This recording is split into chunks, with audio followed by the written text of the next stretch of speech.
بسم اللہ الرحمن الرحیم هل ينظرون إلا أن يأتيهم الله في ظلل من الغمام والملائكة وقضي الأمر وإلى الله ترجع الأمور. هل ينظرون، وہ بس اس بات کے منتظر ہیں، چونکہ سلسلہ کلام یہودیوں کے متعلق چل رہا تھا نا، اس لیے اس آیت کو سمجھنے میں مفسرین کو بڑی دشواری پیش آئی ہے، اور یہ قرآن پاک کی مشکل آیات میں شمار کی گئی ہے، مگر آپ کو بتائیں گے کہ کتنی آسان بات ہے۔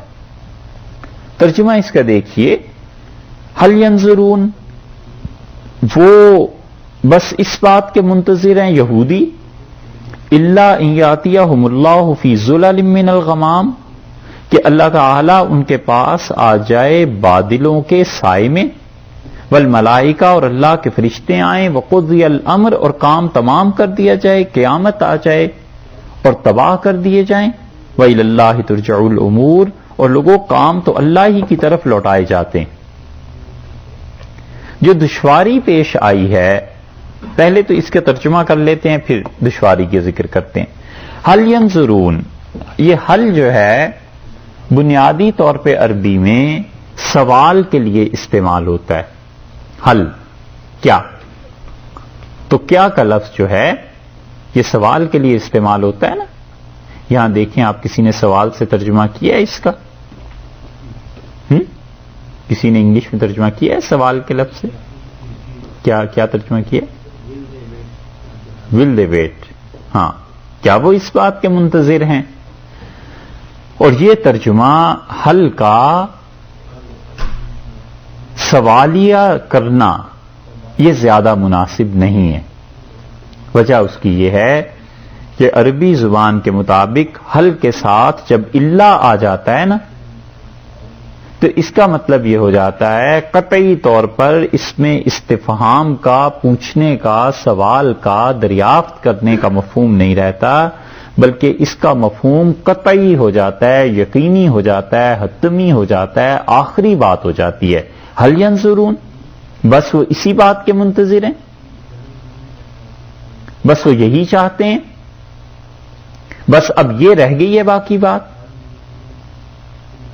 یہ ہم کئی لفظ جو بولتے ہیں اس لیے کہ آپ سے آسانی سے سمجھ سکیں۔ سمجھ آئی؟ اس کی ایک دوسری مثال آپ دیکھیے، سورہ رحمان میں ایک آیت ہے، اسے آپ دیکھیے، وہاں بھی ایسے ہی اللہ تعالی نے ارشاد فرمایا 27ویں پارے میں سورہ رحمان میں،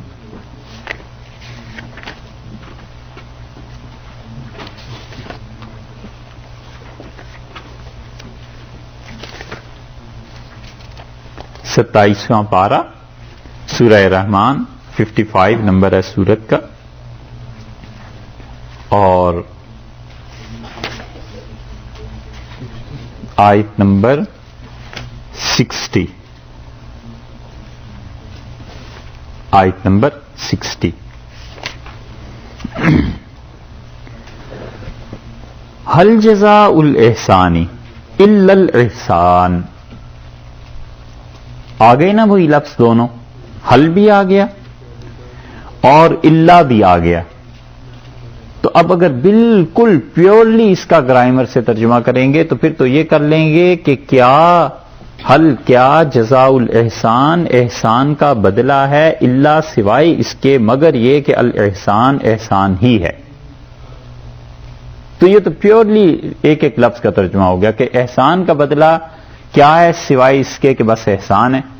لیکن ترجمہ ایسے نہیں کرتے، عرب کہتے ہیں کہ حل اگرچہ استفہام سوال کے لیے لفظ آتا ہے، لیکن جب اس کے بعد الا آ جائے تو پھر وہ معنی دیتا ہے قطعیت کے، یقین کے۔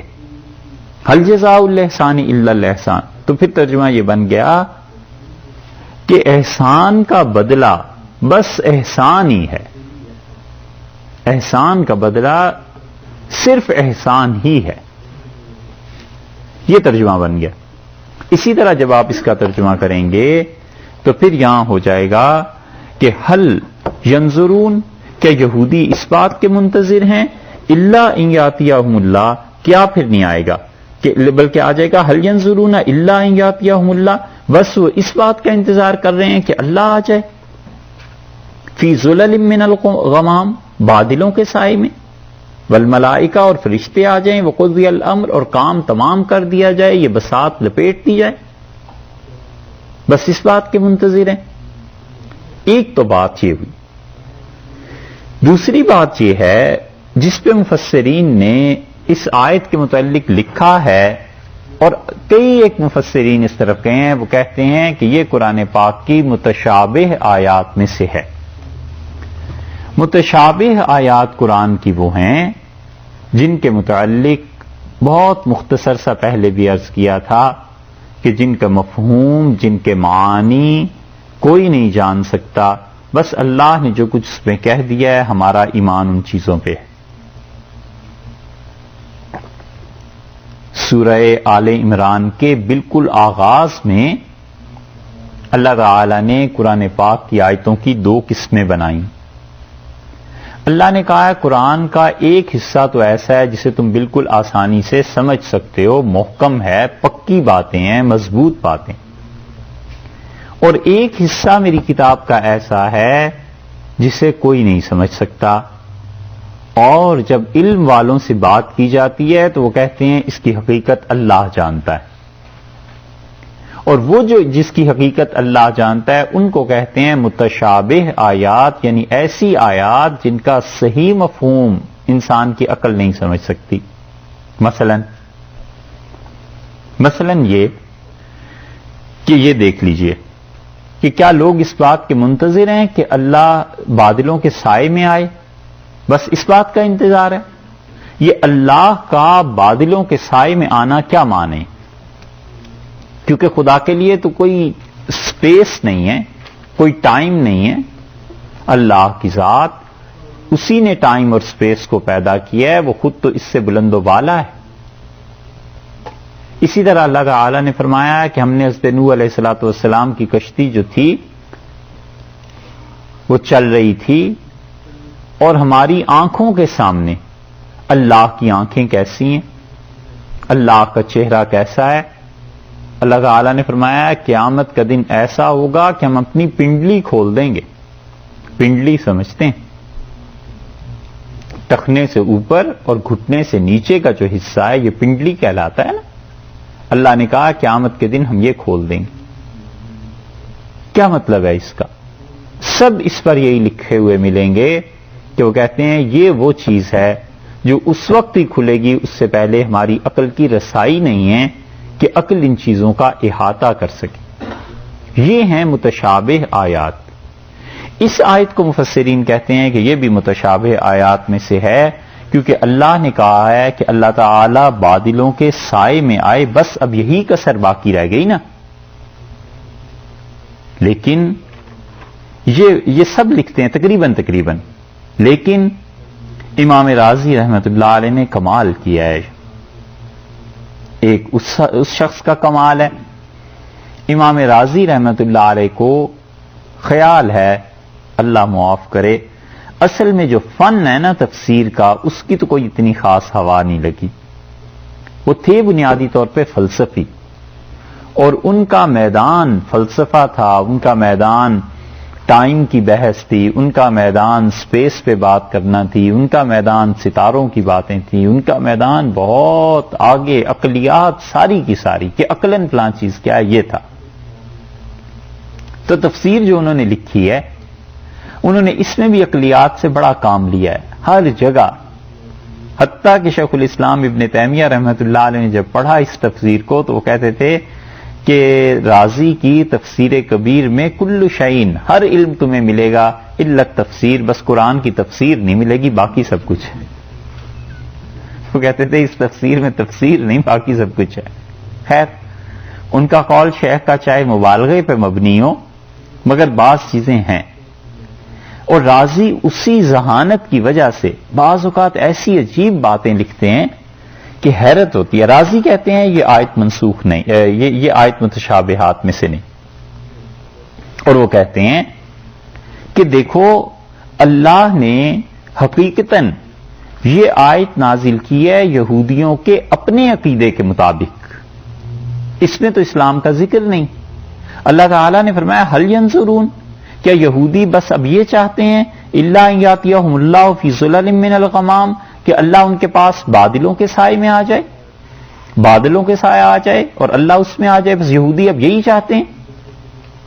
والملائکہ، اور اللہ کے فرشتے آ جائیں. وہ کہتے ہیں ان کے عقیدے میں یہ بات شامل ہے کہ اللہ تعالی رتھ پہ، ہاتھیوں کی اور اس قسم کی سواریوں پہ سفر کرتا ہے، اور خدا ہمیشہ بادلوں میں سفر کرتا ہے، بادلوں میں آیا کرتا ہے. پھر وہ کہتے ہیں، اسی لیے وہ کہتے ہیں کہ ان پر مصر میں بادل چھا گیا موسیٰ علیہ السلام کے زمانے میں، اور اس میں خدا آیا اور خدا نے آ کے اوپر سے ڈانٹ پلائی اور اتنے بندے مر گئے. یہ بات امام راضی رحمت اللہ علیہ کی ہمیں بڑی اچھی لگی ہوئی. ہم نے کہا بہت زبردست بات کی ہے، لیکن اس کا ثبوت چاہیے تھا کہ یہودی ایسے کہتے بھی ہیں یا نہیں کہتے. مطلب ہم مسلمانوں نے تو کہہ دیا یہودی کہتے ہیں، اب کوئی یہودی ہمیں مل جائے اور کہ میں تو نہیں کہتا، تو ہمارے پاس کوئی تو ثبوت ہونا چاہیے کہ بھائی تمہاری فلاں کتاب میں یہ ہے. اور اللہ کا شکر ہے جوش انسائکلوپیڈیا جب پڑھا اور بریٹانیکا جب پڑھا تو کمال کیا بریٹانیکا والوں نے، انہوں نے علیہ باللہ خدا کی باقاعدہ تصویر دے دی ہے کہ یہ بادلوں میں اللہ سفر کر رہا ہے، اور جوش انسائکلوپیڈیا نے بھی تصویر دے دی ہے کہ ہمارے نزدیک خدا یوں سفر کرتا ہے اور بادلوں کے سائے میں خدا کو دکھا دی. یہ اب بھی آپ جا کر انسائکلوپیڈیا کھول لیں، اور اب جو نئے ایڈیشن چھپ رہے ہیں اس میں تو خیر بہت، پہلے تو بلیک اینڈ وائٹ چھپتے تھے نا، اب ذرا کلرڈ چھپنے لگے. تو اللہ تعالیٰ کی علیہ باللہ استغفر اللہ تصویریں بھی کلرڈ آ گئی ہیں. بہت خوبصورت تصویر دی ہے کہ خدا سفر کر رہا ہے. یہ چیز تو راضی نے جو کچھ لکھا ہے رحمت اللہ علیہ نے، اس کے مطابق یہ آیت تو ٹھیک ہوئی کہ اللہ تعالیٰ نے یہودیوں سے یہ کہا. پیچھے سے ذکر یہودیوں کا چل رہا ہے، بنی اسرائیل کا چل رہا ہے، وہ جو اعتراضات کرتے تھے اس کا چل رہا ہے. تو یہاں پر فرمایا کہ بس اب اس کی کسر باقی رہ گئی ہے کہ خدا سائے میں آ جائے، خدا بادلوں کے سائے میں آ جائے، یعنی جیسے تم گمان کرتے ہو. والملائکہ، اور اللہ کے فرشتے آ جائیں، وقضی الامر، اور کام تمام کر دیا جائے، بس اب یہی کسر ہے. وإلی اللہ ترجع الامور، اور لوگوں کام اللہ کی طرف لوٹائے جاتے ہیں. ایک تیسری تفسیر بھی اس کی گئی ہے، اور وہ کہتے ہیں کہ هل ينظرون، بس وہ اس بات کے انتظار میں ہیں الا ان یاتیہم امر اللہ، کہ اللہ کا کوئی حکم آ جائے، فی ظلل من الغمام، بادلوں کے سائے میں خدا کا کوئی حکم آ جائے، یعنی عذاب آ جائے.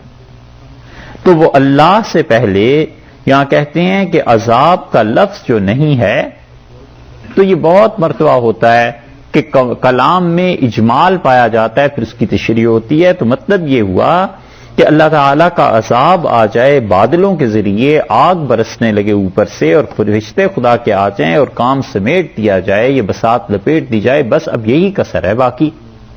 کیوں تم نہیں مانتے رسول اللہ صلی اللہ علیہ وسلم کو اور اسلام؟ یہ تیسری تفسیر بھی بعض مفسرین نے کی ہے، لیکن یہ جو دوسری بات ہے بہت عمدہ بات کہی ہے راضی رحمت اللہ علیہ نے.